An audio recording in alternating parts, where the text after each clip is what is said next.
Hello, good afternoon everyone. So, in this in this lesson proper for this our discussion. So, last week hindi tayo nakapag-discuss because of the work and class suspension. So, ngayon lang tayo makakapag-discuss talaga. So, I am recording this because of the internet connection. It is not stable. So, I decided na recorded na lang. So, para ma-upload ko tapos tuloy-tuloy din. Okay? So, kasi kaninang hapon na interrupt. So, nag-exit yung Zoom conference. Ganun lang po. Now, so for our discussion for today is about uh, writing drama. Okay? So, I did not, dapat sana writing fiction. Now, I decided na writing drama na lang yung aking susunod na topic. So, yung ginawa nyo about dun sa uh, yung who, okay, na title. So, ang gagawin natin, it is a script for you, yung who, okay, para sa magiging final output nyo. Magkakaroon kasi kayo ng theater play. Okay, for that theater play, so mauna muna syempre yung script nyo for who. Okay, so gaganap kayo, magkakaroon ng theater play inside the Zoom conference. Okay po. So I will be recording that so para ma-upload ko din sa social media or maybe sa Schoology. Okay po. So this is a preparation for that nung ating topic Now, sa writing drama, we will be watching videos yung videos from YouTube. Okay? Now, in writing drama, playwriting is an exciting discipline in the performing arts. Now, as you see a lot of theater play sa YouTube of course, syempre sa buong Pilipinas may mga theater play, and also before that theater play we are writing a script for that. Now, you may see it as an easy job. Madali lang para sa inyo kung iisipin. Now, thinking that anybody can write dialogues, yung may mga mahilig ditong magbasa ng pocketbook, yung sa e-books or mga story about online, sa online. Okay? So, may mga mahilig sa pocketbook. Yan, so as you can see, nababasa nyo yung mga dialogues na yon. Now, as you go through that, gagawin nyo yan. So, kayo na mismo yung gagawa na for your theater play. Now, round up some friends to act and gather an audience to watch a dramatic performance. Okay, so as we are in during the pandemic, so of course, wala tayong magiging audience ng live. Okay? Magiging audience lang natin yung viewers po. Yung viewers, yung mga netizens through social media. Yan lang po yung natin, audience nyo. Now, later on, you realize that it is rather difficult and tedious. Okay? To be a successful writer of plays, so mamimili kayo kung sino yung magiging playwright or magiging writer natin for the play. Now, you need to know where ideas for plays come from. Now, you have to be observant about how people converse with each other. Now, how to develop an active storyline. So, ganun lang po. We have to we have to plan early. So as early as now, to how to write effective dialogues, how to illustrate full dimensional characters, and how to bring the story to a substantial close. Now, we are going to watch videos on YouTube that I watched before. So, kailangan pay attention makinig, tingnan, okay, ng maigi para magkaroon kayo ng idea on how you will write or plan your Who theater play, okay? Now I will search YouTube. Now so for this, I will search like writing drama.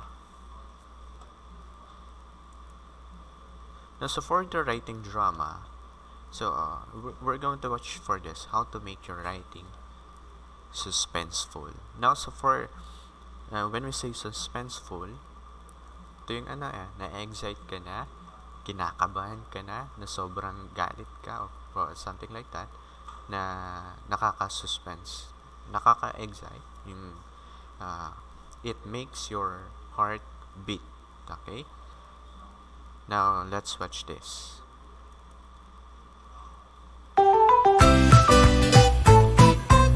Sa internet, duh! Wrote, the oldest and strongest kind of fear is fear of the unknown. And writers harness that fear not by revealing horrors, but by leaving the audience hanging in anticipation of them. That is, in a state of suspense. The most familiar examples of suspense come from horror films and mystery novels. What's inside the haunted mansion? Which of the dinner guests is the murderer? But suspense exists beyond these genres. Will the hero save the day? Will the couple get together in the end? And what is the dark secret that causes the main character so much pain? The key to suspense is that it sets up a question, or several, that the audience hopes to get an answer to, and delays that answer while maintaining their interest and keeping them guessing. So what are some techniques you can use to achieve this in your own writing? Limit the point of view. Instead of an omniscient narrator who can see and relay everything that happens, tell the story from the perspective of the characters. They may start off knowing just as little as the audience does, and as they learn more, so do we. Classic novels like Dracula, for example, are told through letters and diary entries where characters relate what they've experienced and fear what's to come. Next, choose the right setting and imagery. Old mansions or castles with winding halls and secret passageways suggest that disturbing things are being concealed.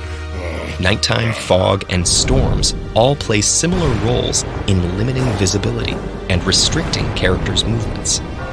That's why Victorian London is such a popular setting. And even ordinary places and objects can be made sinister, as in the Gothic novel Rebecca, where the flowers at the protagonist's new home are described as blood red. 3. Play with style and form. You can build suspense by carefully paying attention not just to what happens, but how it's conveyed and paced. Edgar Allan Poe conveys the mental state of the narrator in The Telltale Heart with fragmented sentences that break off suddenly. And other short declarative sentences in the story create a mix of breathless speed and weighty pauses.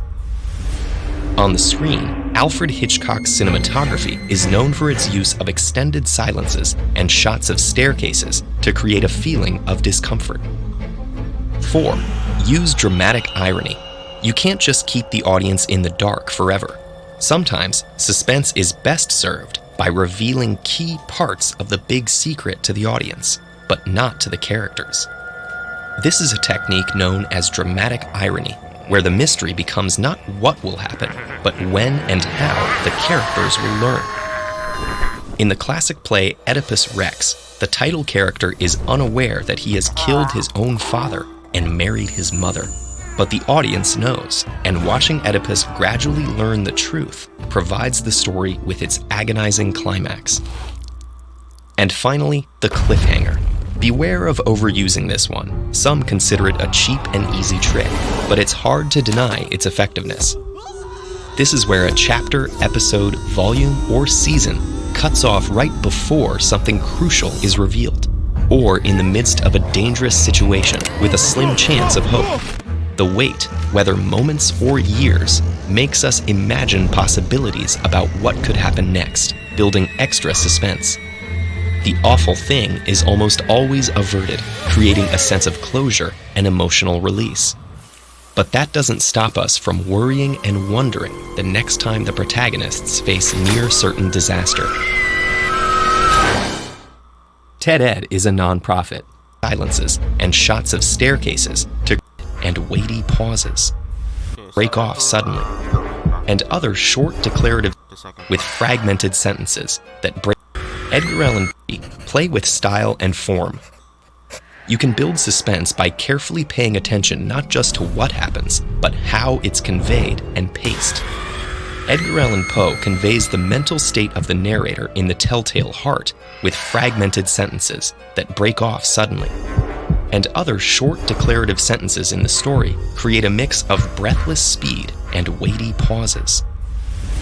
On the screen, Alfred So for that example video, how to make your writing suspenseful. Now to wrap up, so I have written something here on my paper. Now, as to make your writing suspenseful, so obviously we want to make every story na mystery, okay? Na mysterious, full of mystery, okay? Now, like for that, when we say mysterious, for that kind of drama or a theater play or a story, it sets a question na parang sino ba to? Bakit niya kinakausap to? Mga ganyang bagay. Now, for it sets a question to the viewers, okay? Now, how are you going to make an interest for those questions? Like, ano ba siya? Mahuhulaan ng mga viewers, like alam na nila kung ano yung mangyayari. So it's unpredictable for us, yung mga viewers natin, na it sets a question but it keeps the interest of everyone. Now, how do you do that? Now, you are going to make a delay for that. So as the video says, na i-delay muna yung sagot for that question, so that the interest of the viewers, okay, is still there. Magi-stay pa rin, okay, all throughout the story. Kailangan kasi kapag may theater play, buong oras kailangan ay interesado yung ating manonood, okay? Now, there are techniques na sinabi doon sa video na to, okay? Sa video na to. Para focus tayo dito sa video. Number 1 is limit the POV or point of view. Now, when we kasi may mga magagandang storyline about in a Philippine setting. Like for that, you limit point of view. When we say point of view, it's that kung ano yung magiging kung ano yung masasabi mo for that person or certain object, na halimbawa ito lang yung sila, tapos magiging sila, magiging protagonist or antagonist, so parang ganun. Now for that reason, we have to set kasi dapat planado you have to set the characters. So at first, okay, characters, sino ba sila sa umpisa, sino ba sila sa gitna at huli, so ano yung gagawin nila. Now you limit that kasi you will set the interest of the viewers. Now you will set a question for that. Now number 2 is the right setting and imagery. Okay, so kailangan naman kapag sa creative writing, di ba, kapag nasa creative writing tayo, of course we have to creatively give a script or dialogues na magsaset ng visual for the viewers. Like pag nasa live na tayo, theater play, so of course kung ano yung sinasabi mo, ganun din dapat yung sa setting natin, maganda. And yung set of imagery, okay, on how you will describe objects or kung ano man yung sinasabi, okay. Now we have to, okay, so yung right setting and imagery. Now so for the style and form, may kanya-kanya tayong paraan para gawin yung isaan, kung paano yung tirada ng isang theater play. Now, pwede siyang simulan mo ng yung pasigaw ng umpisa. Okay? Parang it sets the vibe, yung suspense sa umpisa. Now, depende sa style and form nyo. Okay, how it is conveyed. So, ganun po yan yung for yung style and form. So, pwede po yung theater play natin, kasi kanina, ipapanood din ako sa inyo na they deliver their dialogues through music or song, like that. So, depende sa style natin. Now, depende sa magiging plano. Now, for the dramatic irony, this is what we expose or reveal the things that will connect to the characters, not the characters itself. Yung bagay na magko-connect sa kanya, dun i-reveal yung identity nila. So, we have that dramatic irony.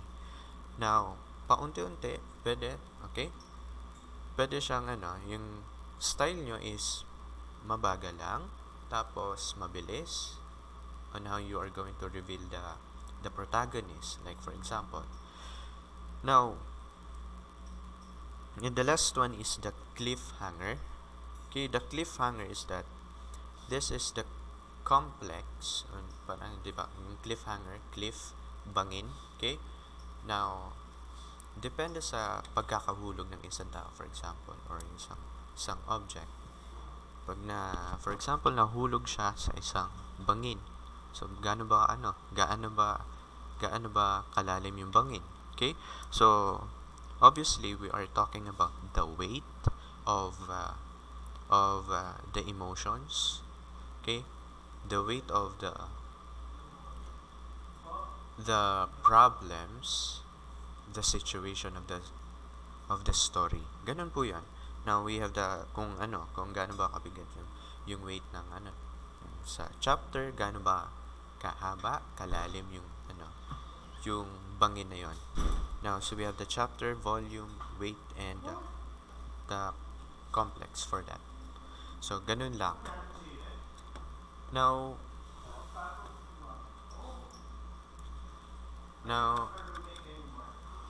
writing drama. Now, I will give you an example of theater play.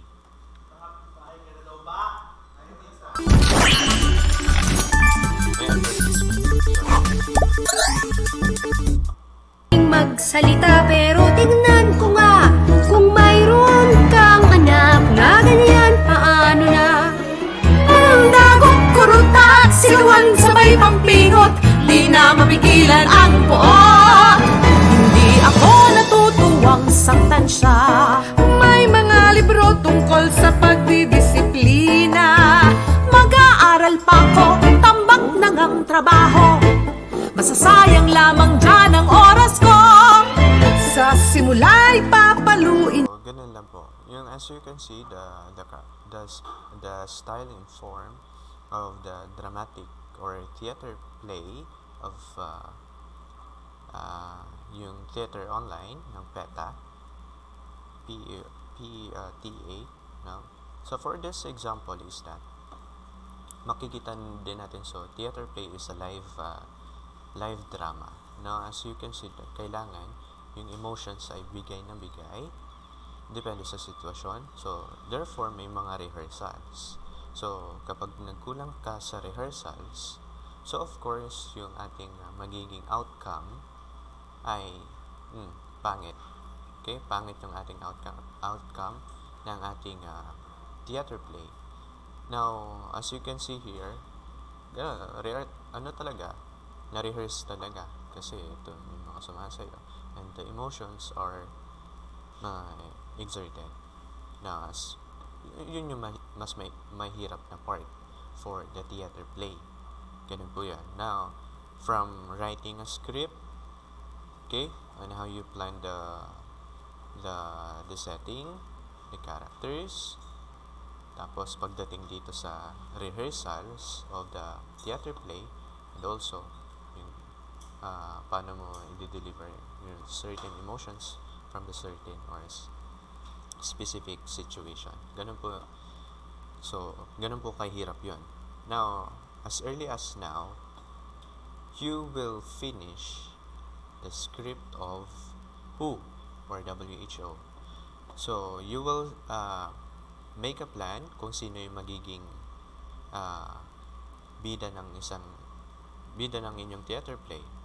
Okay, so for that, kung sino yung magpo-portray ng WHO. Okay? Now, you will have some rehearsals. So, I will set a rehearsal. So of course, during asynchronous. So, ganun lang.